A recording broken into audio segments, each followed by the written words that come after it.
Now we will see what kind of data can be mined. Okay, and then the patterns that can be mined, what technologies are used. So we will just, for every header, we will just see a very brief introduction, and in the later lecture series we will move to the details of it.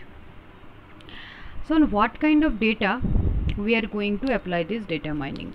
So we have already learned it. Again, just to recapitulate, these are the areas where that data mining can be applied. If we have to if we just focus on this database oriented concept, it can be relational database, data warehouse, transactional database, and all. And advanced data sets will cover this data streams and sensor data, time series data. Okay, then structured graphs, social network, all. So there are lots of examples on which we can apply data mining.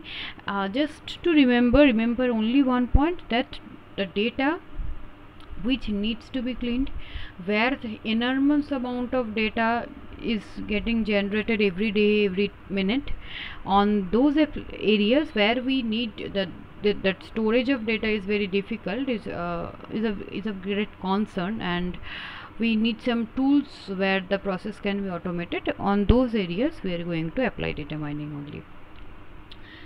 Now next, what kind of patterns we can mine. Okay, so here we will see some functions. First, the data mining function one is generalization. Okay, you will see here when we will learn the details of it, and here there we will see that in case of generalization purpose, we will see how the data are being cleaned, how they are being transformed, integrated, and all. Okay, and a very useful pattern in this section, that if we have to generalize the data, that is data cube technology. It's a very useful way of representing the data. So whenever we will go to the details, we will learn it. And one OLAP concept is there. We will learn both OLAP and OLTP in our later on lectures. Now this area holds a very essential part, that is association and correlation analysis. We will learn detailed of it. Okay, if we have to just find out that how the data are related. Okay, so here we can apply one thing that is called frequent patterns or frequent item sets.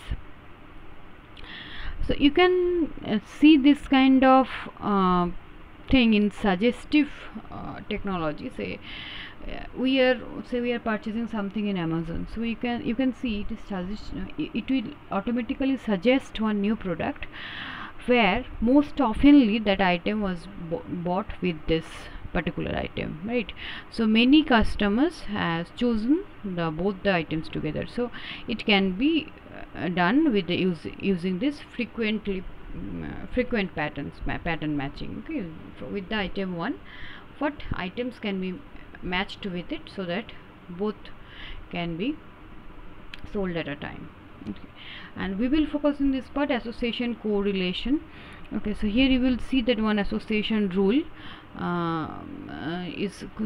it is a support and confidence vector. We will see how to find out it using the association rule in our next module. Okay, so using this we can find out whether these are strongly related or strongly correlated and all. Okay, we'll see it. Next is another important thing, that is classification.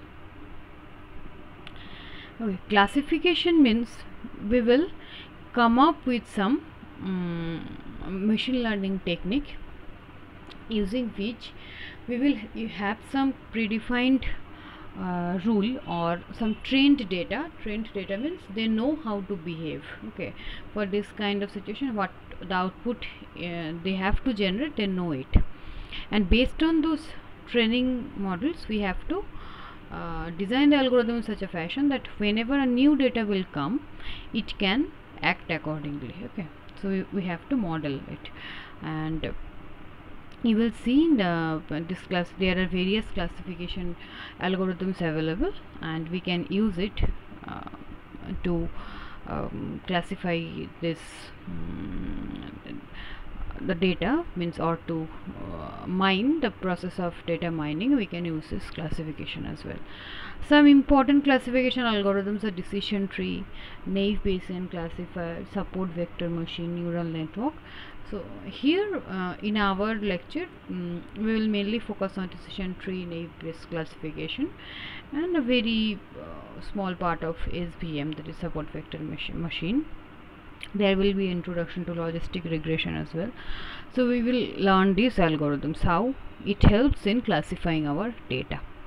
Okay, and the typical applications are this: credit card fraud detection and all. There are some applications, and one more thing is cluster analysis. So whenever we will learn this features in detail, you will find out there are two different or two major classification of this machine learning is supervised and unsupervised. So what supervised is, what unsupervised is, we will learn it. And for this unsupervised data, we have to generate some groups based on how they are working on, and that are termed as clusters. So here we will learn different algorithms, namely K-means algorithm and many other algorithms whatever available. So whenever we learn unsupervised learning or the cluster analysis, we'll learn this algorithm in details. Another thing is present, and it is called outlier analysis. Okay, you will see whenever we learn this feature extraction or feature reduction or cluster generation, right, classification, all this pattern, you can see that whenever we are grouping some kind of data items into some groups, there will be some data item which ultimately cannot be mapped to any other group, and it is somewhat acting the difference between the behavior of each group and that particular data, means the standard deviation is very high. So in that case we will treat those as outlier. We will see what outlier is, how to find out the this data, and these are nothing but unnecessary data noise. We can just discard those data. Next is time and ordering, that is sequential pattern trend and evolution analysis. So here you can see that sequence, trend and evolution analysis. So what are those? These are trend, time series and deviation analysis, regression and value prediction. So we will learn what regression is, right? So regression is a technique, and we will learn everything in details. Okay, next, if we have to define this one, structure and network analysis, we will see that this graph mining. Okay, but this graph mining is not there in our syllabus. So here you have seen that XML pattern. XML pattern means what? Say if we are designing on some web page, on clicking on a particular hyperlink, how it is going to get mapped to other web pages. This total the mapping is represented in a form of tree. So this kind of mining comes under graph mining, because ultimately we have to represent it using the graph. So graph mining is not there in our syllabus. Still, just to know the basic thing what a graph mining is, you can learn it. Then information network analysis, and this social networks right come here. So actors and relationships means, in case of if we have to represent some social network data, right? So how one node, if we again we have to use some graph pattern, there we have to just represent these different actors using nodes, and then we can just build a relationship between the actors using different edges, and a graph pattern will be useful enough. Okay, And so therefore different more multiple heterogeneous networks are there, then web mining is are there. So but we are not going to learn details of it, just to have the basic idea. We will just learn the introduction to it. It is not there in our syllabus. Okay. So if are all mind knowledge interesting? So whatever interesting means, if you remember in the first slide we have learned what interesting means. It can be non-trivial, it can be implicit, right? There can be data which were previously unknown. So all this comes under this interesting category. So here there are some, you can see one can mine tremendous amount of patterns and knowledge. Some may fit only certain dimension space, and some may not be representative, may be transient. So these are some of the problematic situation, right? So they are all, whatever the knowledge we are debugging or we are coming up with with those data after mining, all may not come up with some useful information. There may be some information which are not required anymore, and it may depend on the situation on which we are working. Okay. And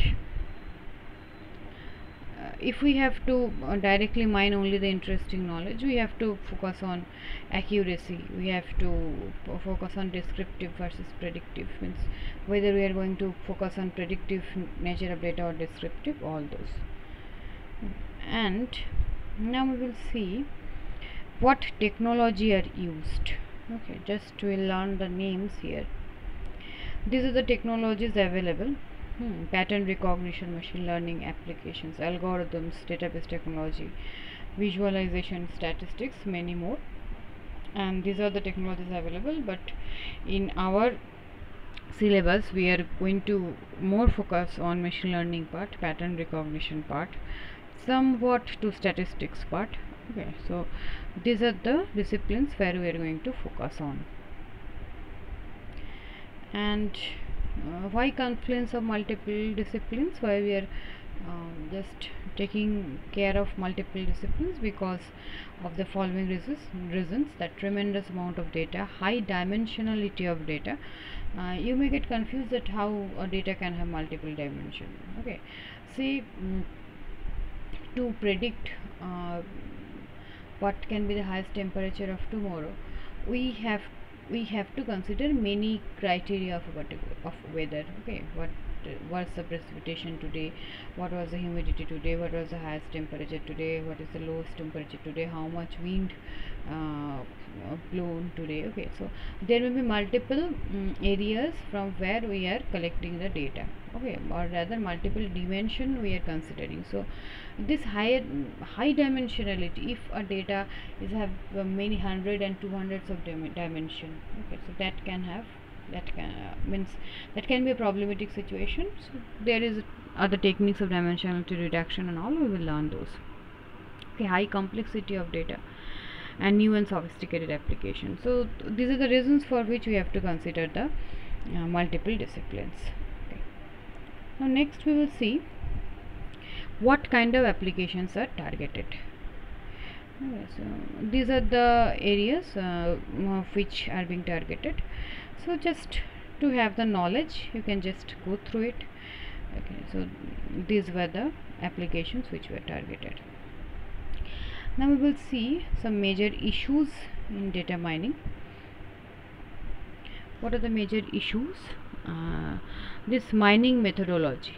Okay, means the area where we have to focus more. What are the problems, or what are the areas we have to focus more, where we are going deep into the data mining, that has been described here. So mining methodology means what methodology we will use. We have learned what methodologies are available. So some are used for generalized purpose, that is cube structure. There may be classification algorithm, there may be clustering algorithm. So based on the area or based on the type of data we are going to select, right? So if we have to go with some supervised machine learning, we are going to stick to classification problem. If we are having some unsupervised data, we are going to focus on this clustering part. So these are the means approaches using which we can select which mining methodology to use. Within user interaction, okay, interactive mining, incorporation of background knowledge, presentation and visualization of data mining result. Okay, there can be interactive mining.